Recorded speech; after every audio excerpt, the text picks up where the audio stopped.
Welcome everyone. Thank you for joining me today. I'm a little bit fragile today because I've been running around and haven't had time to video anything. I want to talk about one story that I definitely have to read because it's this woman's story, and I feel like if I leave out anything, it'll kind of take away from what I want to say, what I want to convey about her story. So forgive me, I'm going to have to read this.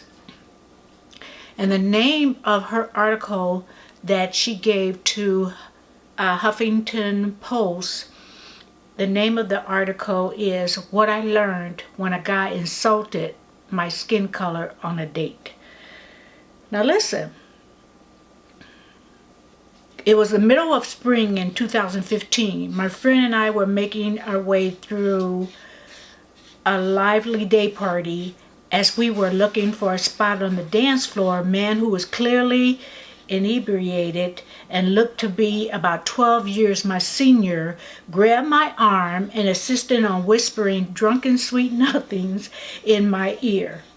In an attempt to escape, I sought refuge next to a chill, quiet guy who peeped my struggle and pretended to be my boyfriend. For the rest of the night, he and I got to know each other and ended up exchanging numbers.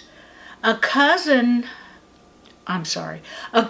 of months later, we were dating regularly, and I genuinely enjoyed his company. One day, we took a trip to the beach for an afternoon of fun in the sun. With the relaxing sound of waves crashing, the warmth of the Florida sun, and the refreshing ocean breeze, it had all the makings of a beautiful date. This is what happened.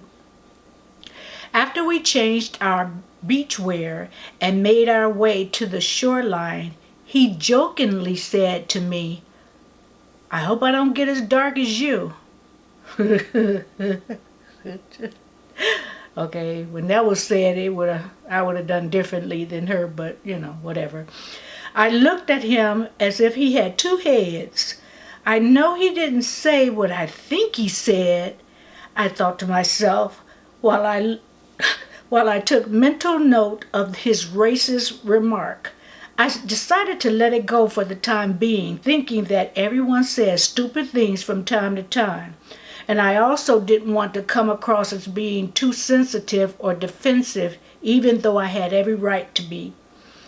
As a dark-skinned black woman, this was not the first time that my complexion had been referred to in a negative manner by a potential mate.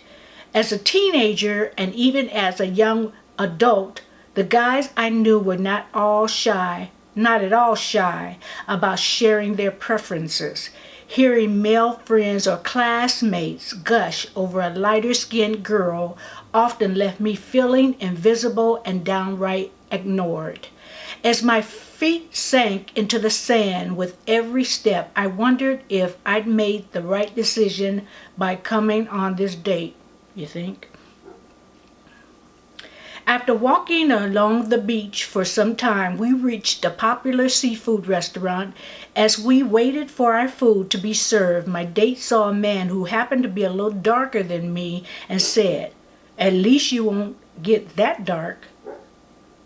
You can stop laughing now. Strike number 2, I thought to myself. "Why are you so concerned about how dark I'm going to get?" I immediately asked. "And why are you worried about other people's skin tones?" Instead of getting angry, I tried to educate him. This was 3 years ago, and I had a lot of patience. Must have been. I informed him that his comments were ignorant and unnecessary. He shrugged it off, saying that he was just joking and that wasn't a big deal. Soon thereafter, our plates arrived and food was his only saving grace. But after our meal, I just couldn't shake his remarks. I had to know if we were going to continue dating each other.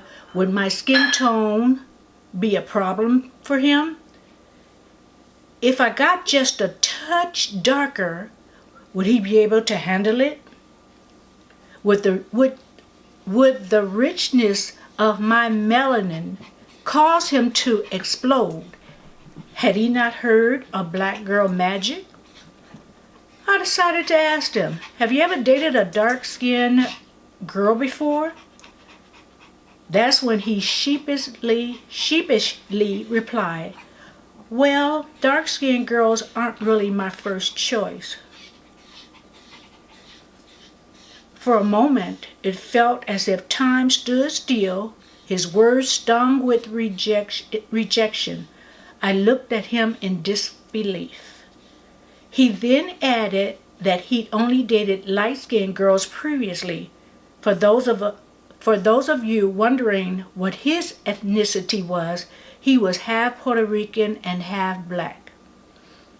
So what does that make me, I thought? Runner-up? Second place? An experiment?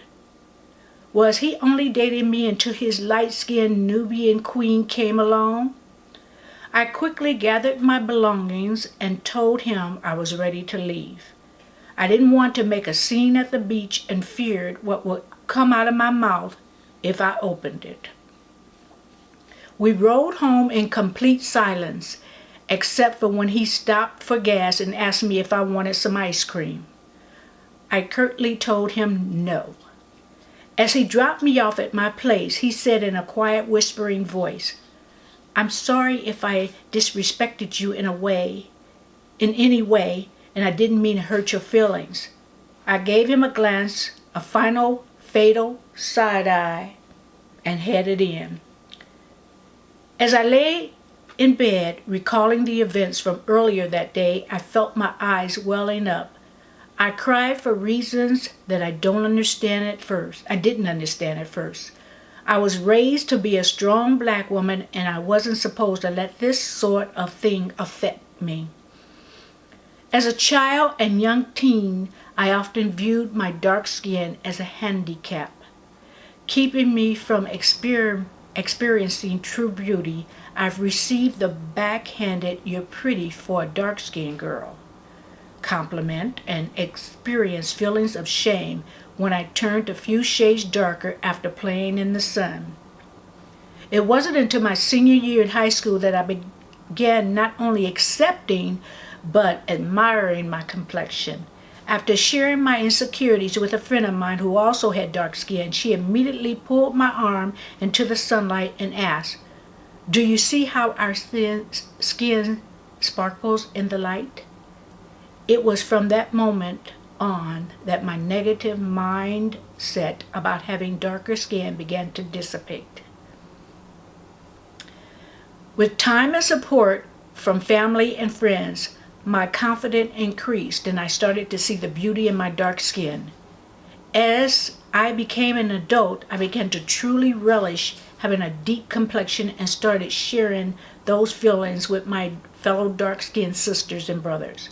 It was a journey of self-reflection and self-love that no one could ever take from me. However, after years of working to build up my self-esteem, this guy came along and nearly knocked it all down. Okay, so he didn't knock it down, but he did put a dent in it. The truth was that even though I'd cultivated an appreciation for my skin color over the years, what he said caused an old feeling to resurface. I cried because his words took me back to the little girl who was petrified of getting darker on hot, sunny days. I cried because even though I tried my best to be strong and resilient, what he said made me feel inadequate and unpretty.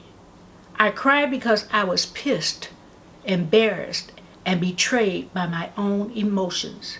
The next day I let him know how asinine and offensive his comments were, and he continued to apologize profusely, saying that he had a bad habit of sticking his foot in his mouth. You think? He told me that he needed someone who would put up with his occasional BS, and they didn't spell BS. Long story short, we didn't work out. and I simply couldn't imagine spending any more time with someone who demonstrated that level of ignorance. I did manage to learn a few lessons after my disaster date. I knew that even though he didn't appreciate my chocolate skin, there were others out there who would, and that I should never settle for anyone who makes me feel less than. I'm now dating a man who loves my skin color, and I wouldn't have it any other way. This situation encouraged me not to fall victim to the lingering effects of slavery and colonization on today's unrealistic standards of beauty. It reminded me of the importance of teaching children and adults that every shade is beautiful and that no one is better than any other. Lastly, it empowered me to continue living my best life, loving myself and reveling in my precious dark-skinned black girl magic. I'm glad she learned. And she is patient. Oh, she was patient. And she said that was her in her patient years. Because the first comment, that would have been it for me. But granted, she was younger, and even with me, if I was younger, maybe I would handle it different than now. Because now, like I said, that would be the first time he said that ignorant remark about me getting darker, or he hopes I don't get darker. That would have been it. It kind of remind me of that show they have on TV, Married at First Sight, that Tristan guy, and him and Mia. He was so surprised, so elated to see her walk down the aisle because he had told the experts that he didn't want anyone darker than him. And just to tell you, spoiler alert, she's filing for divorce. So, and plus, you can't handle us, Tristan. She had low self-esteem, but I am so glad Mia wouldn't put up with Tristan's crap, because he has self-hate. Alleged. I'll put alleged, because I don't want no crap from anybody about what I've said. But in my opinion, he has self-hate. And that's why he doesn't want anyone darker than him, because he don't want to have any little black babies. So I bring this story to you because there's a lot of black people out there that are still in the mindset that this young lady was. Now, I'm going to leave the link in the description because I want you to see her picture. And I want you to see how beautiful she is. She is black girl magic. I want you to see that I don't even know where anybody's coming from as far as darker skin, because you know that old saying, and I believe that, and I'm not trying to come down on light-skinned people, but the darker the berry, the sweeter the juice, is what I was always told. Black, period, is beautiful. It really is. Whatever shade you are. But I'm just saying dark skin because a lot of dark skinned people have like a complex. I know a family member, not in the immediate as far as siblings or whatever, but a family member has that problem. And I always thought it was very, his skin is very smooth and just beautiful. But if you're not taught to love yourself, and all you hear is things against darker skin, your self-worth in your eyes is going to be near zero. And we have to get out of that. We have to get out of that thinking that we can't get in the sun, because if we do, we're going to get darker, and oh, we can't have that. No, I'm not afraid of the sun. I'll get out there, and if I get darker, then I get darker.